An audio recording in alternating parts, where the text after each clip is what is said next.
Hello friends, welcome to knowledge centre. എല്ലാ കൂട്ടുകാർക്കും സുഖാണെന്ന് വിശ്വസിക്കുന്നു. ഇന്ന് നമുക്ക് 6ാം ക്ലാസ്സിലെ ബേസിക് സയൻസ് പാർട്ട് 2 സ്റ്റാർട്ട് ചെയ്യാം. ബേസിക് സയൻസും അതുപോലെ സോഷ്യൽ സയൻസും ഒക്കെ പാർട്ട് 1 നമ്മൾ കംപ്ലീറ്റ് ചെയ്തിട്ടുണ്ട്. ഇന്ന് നമുക്ക് പാർട്ട് 2വിലെ ആദ്യത്തെ 2 ചാപ്റ്റേഴ്സ് ആണ് പഠിക്കാനുള്ളത്.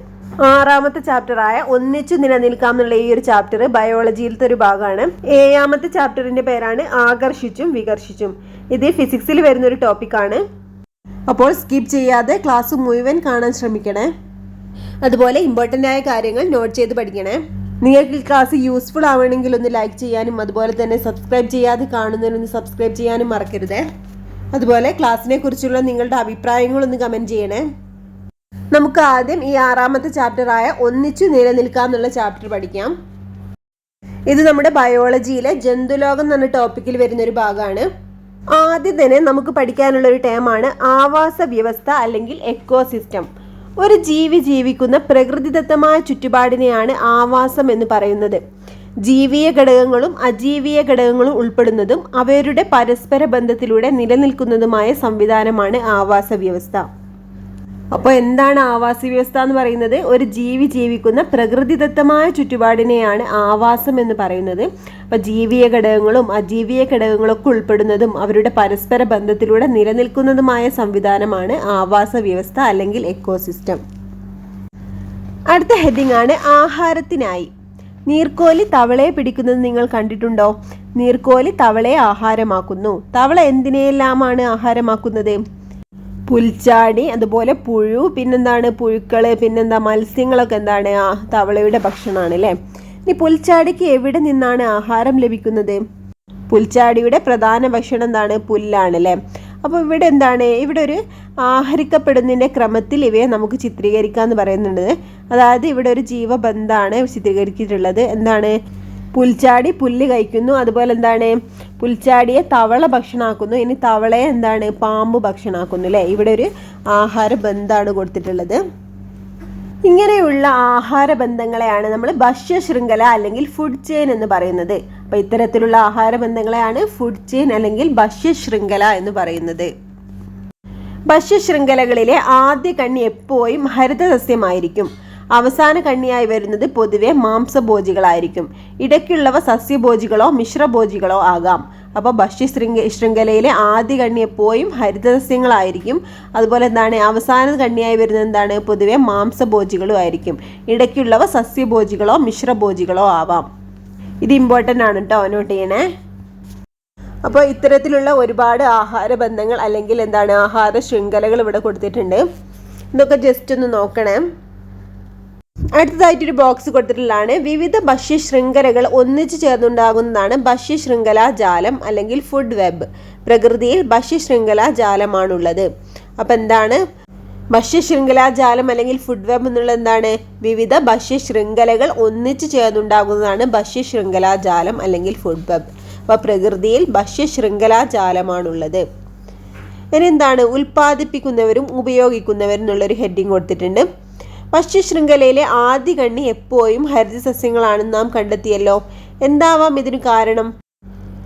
അപ്പോൾ ഹരിതസസ്യങ്ങൾ എന്താണ്? സ്വയം ആഹാരം നിർമ്മിക്കുന്നവയാണല്ലേ. അതിനാൽ അവ ഉൽപാദകർ അല്ലെങ്കിൽ പ്രൊഡ്യൂസേഴ്സ് എന്നറിയപ്പെടുന്നു. ഹരിതസസ്യങ്ങൾ എന്താണ്? പ്രകാശ സംശ്ലേഷണത്തിലൂടെ സ്വയം ആഹാരം നിർമ്മിക്കുന്നവരാണ്. അതിനാൽ അവ ഉൽപാദകർ അല്ലെങ്കിൽ പ്രൊഡ്യൂസേഴ്സ് എന്നാണ് അറിയപ്പെടുന്നത്.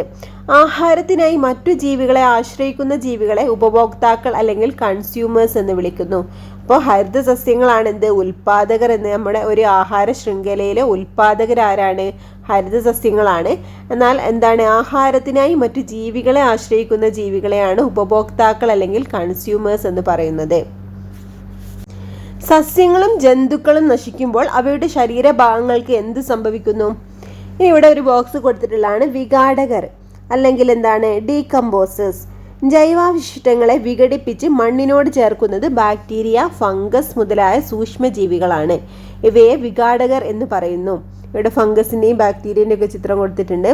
വിഘാടകരുടെ പ്രവർത്തന ഫലമായി ജൈവാവശിഷ്ടങ്ങൾ വിഘടിക്കുമ്പോൾ ഉണ്ടാകുന്ന പോഷക ഘടകങ്ങൾ സസ്യങ്ങളുടെ വളർച്ചയ്ക്ക് വീണ്ടും ലഭ്യമാവുന്നു. അപ്പോൾ എന്താണ് വിഘാടകർ അല്ലെങ്കിൽ ഡീകമ്പോസേഴ്സ്?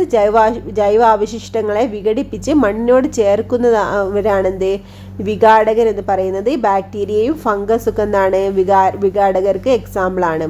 വിഘാടകരുടെ പ്രവർത്തന ഫലമായിട്ട് ജൈവാവശിഷ്ടങ്ങൾ വിഘടിക്കുമ്പോൾ ഉണ്ടാകുന്ന പോഷക ഘടകങ്ങൾ സസ്യങ്ങളുടെ വളർച്ചയ്ക്ക് വീണ്ടും ലഭ്യമാകുന്നു. ഇനി ഇവിടെ കൊടുത്തിട്ടുള്ളത് ഉൽപാദകരും ഉപഭോക്താക്കളും വിഘാടകരൊക്കെ ചേർന്നിട്ടുള്ള ഒരു സൈക്കിളാണ്. ഇതെന്താണ്? ഉപഭോക്താക്കളുടെ മൃതാവശിഷ്ടം എന്താണ് വിഘാടകർ വിഘടിപ്പിക്കൂലേ, വിഘടിപ്പിച്ചെന്താണ് പോഷക ഘടകങ്ങളായി മാറും. പിന്നെന്താണ്? അത് ഉൽപാദകർ ആഗിരണം ചെയ്യും. പിന്നെന്താണ്? ഉൽപാദകർ എന്താണ് ഉപഭോക്താക്കൾ പിന്നെ അത് ആഹാരമാക്കുകയും ചെയ്യും. അപ്പോൾ നമ്മുടെ ഈ ഒരു പ്രകൃതിയിൽ എന്താണ് ഈ ഒരു ചെയിൻ ഇങ്ങനെ റിപ്പീറ്റ് ചെയ്തുകൊണ്ട് നിൽക്കുകയാണ്. അപ്പോൾ എന്താണ് പറഞ്ഞിട്ടുള്ളത്? ഉപഭോക്താക്കളുടെ മൃതാവശിഷ്ടം വിഘാടകർ എന്ത് ചെയ്യും? വിഘാടകർ വിഘടിപ്പിച്ച് എന്താണ് പോഷക ഘടകങ്ങളാക്കും. ഈ പോഷക ഘടകങ്ങൾ ഉൽപാദകരായിട്ടുള്ള സസ്യങ്ങൾ ആഗിരണം ചെയ്യും. എന്താണ് എന്നിട്ട് ഈ ഉൽപാദകർ അല്ലെങ്കിൽ സസ്യങ്ങൾ ഉപഭോക്താക്കൾ ആഹാരമാക്കും. അപ്പോൾ ഇത്രയാണ് ഈ ഒരു ചാപ്റ്ററിൽ നമുക്ക് പഠിക്കാനുള്ളത്. ചെറിയൊരു ചാപ്റ്ററാണിത്. അപ്പോൾ കുറച്ച് കാര്യങ്ങൾ നമ്മൾ പഠിച്ചിട്ടുള്ളൂ അല്ലേ? അതെന്തൊക്കെയാണെന്ന് നമുക്കൊന്നുകൂടി നോക്കാം. ആദ്യം തന്നെ നമ്മൾ പഠിച്ചൊരു ടേമാണ് ആവാസ വ്യവസ്ഥ അല്ലേ?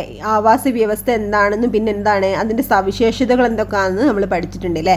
പിന്നെന്താണ് ഭക്ഷ്യശൃംഖല ജാലം എന്നീ ടേംസൊക്കെ പഠിച്ചു അല്ലേ?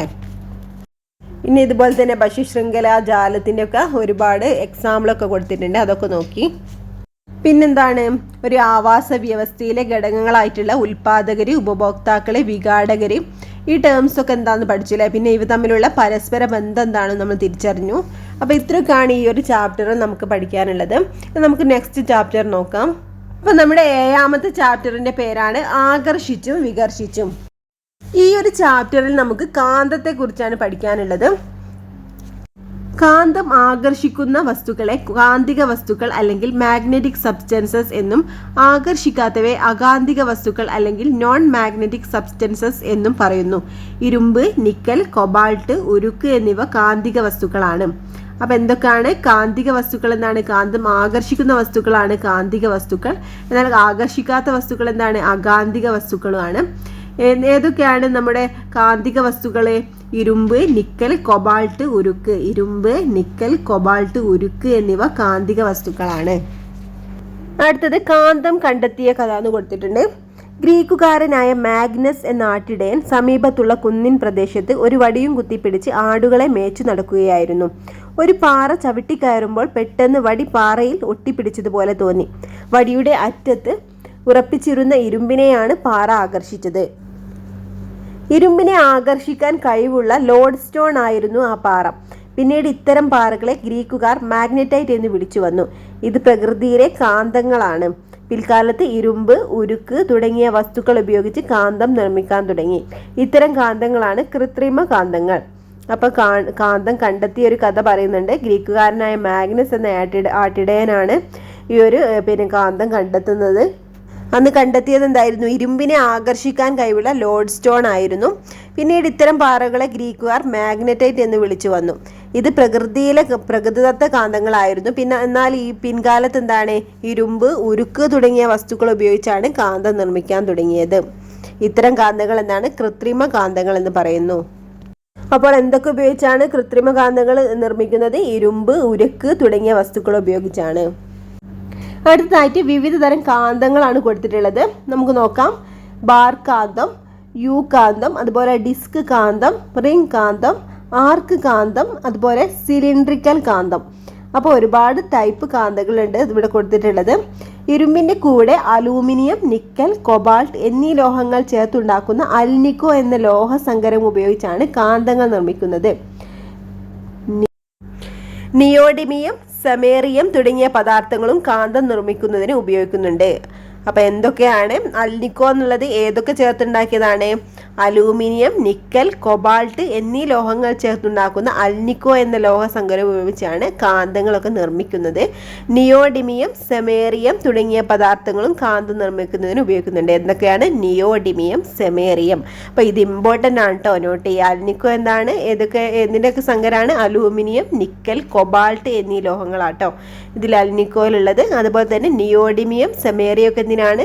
കാന്തം നിർമ്മിക്കാൻ ഉപയോഗിക്കുന്ന മറ്റു പദാർത്ഥങ്ങളാണ്. അടുത്ത ഹെഡിങ് ആണ് കാന്തങ്ങളുടെ ഉപയോഗങ്ങൾ. എവിടെയെല്ലാമാണ് കാന്തങ്ങൾ ഉപയോഗപ്പെടുത്തിയിരിക്കുന്നത്? TV, റേഡിയോ, മൈക്ക് സെറ്റ് തുടങ്ങിയവയിൽ ശബ്ദം പുറപ്പെടുവിക്കുന്നത് സ്പീക്കറുകളാണ്. സ്പീക്കറുകളിൽ കാന്തം ഉപയോഗിക്കുന്നു. മൊബൈൽ ഫോണിലും ഹെഡ്ഫോണിലും കാന്തങ്ങളുണ്ട്. അപ്പോൾ എന്തിലൊക്കെയാണ്? TV, radio, mike set, public address system തുടങ്ങിയവയിൽ ശബ്ദം പുറപ്പെടുവിക്കുന്നത് സ്പീക്കറുകളാണ്. ഈ സ്പീക്കറുകളിലാണ് കാന്തം ഉപയോഗിക്കുന്നത്. അതുപോലെ മൊബൈൽ ഫോണിലും ഹെഡ്ഫോണിലും ഒക്കെ കാന്തങ്ങളുണ്ട്. അടുത്തത്, ഉപകരണത്തിൻ്റെ പ്രത്യേകതകൾക്കനുസരിച്ച് അതിലുപയോഗിക്കുന്ന കാന്തത്തിൻ്റെ ആകൃതിയും വലിപ്പവും വ്യത്യാസപ്പെട്ടിരിക്കും.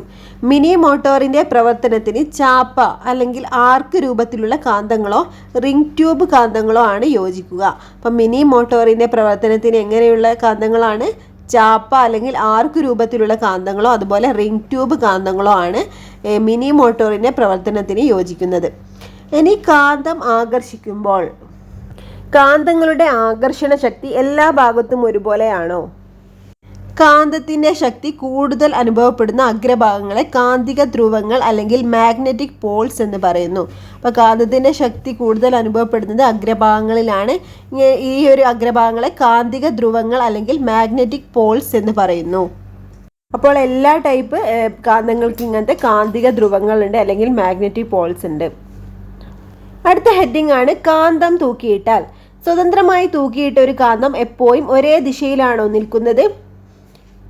സ്വതന്ത്രമായി കെട്ടിത്തൂക്കിയ കാന്തങ്ങൾ തെക്കുവടക്ക് ദിശയിൽ സ്ഥിതി ചെയ്യുന്നു. അപ്പോൾ സ്വതന്ത്രമായിട്ടൊരു കാന്തം തൂക്കിയിട്ടാൽ അത് തെക്കുവടക്ക് ദിശയിലാണ് സ്ഥിതി ചെയ്യുന്നത്. ഇനി ഈ കാന്തങ്ങളുടെ തെക്കുവടക്ക് ദിശയെ പ്രയോജനപ്പെടുത്തുന്ന സന്ദർഭങ്ങളാണ് കൊടുത്തിട്ടുള്ളത്.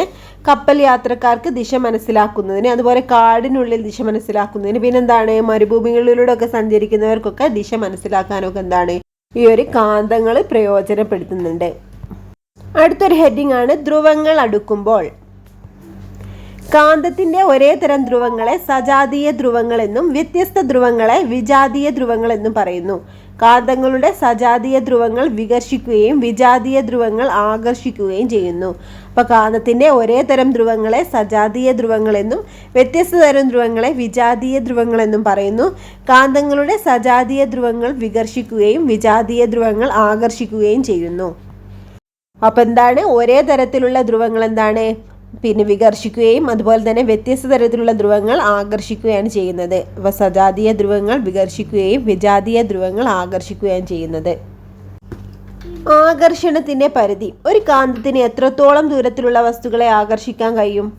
ആകർഷണ ശക്തി എല്ലായിടത്തും ഒരുപോലെയാണോ? കാന്തത്തിന്റെ ധ്രുവത്തിനോടടുത്തുള്ള ഭാഗങ്ങളിൽ കാന്തിക ശക്തി കൂടുതലും അകന്നു പോകുന്തോറും കാന്തിക ശക്തി കുറവുമായിരിക്കും. കാന്തത്തിന് ചുറ്റും കാന്തിക ശക്തി അനുഭവപ്പെടുന്ന മേഖലയെ കാന്തിക മണ്ഡലം അല്ലെങ്കിൽ മാഗ്നറ്റിക് ഫീൽഡ് എന്ന് പറയുന്നു.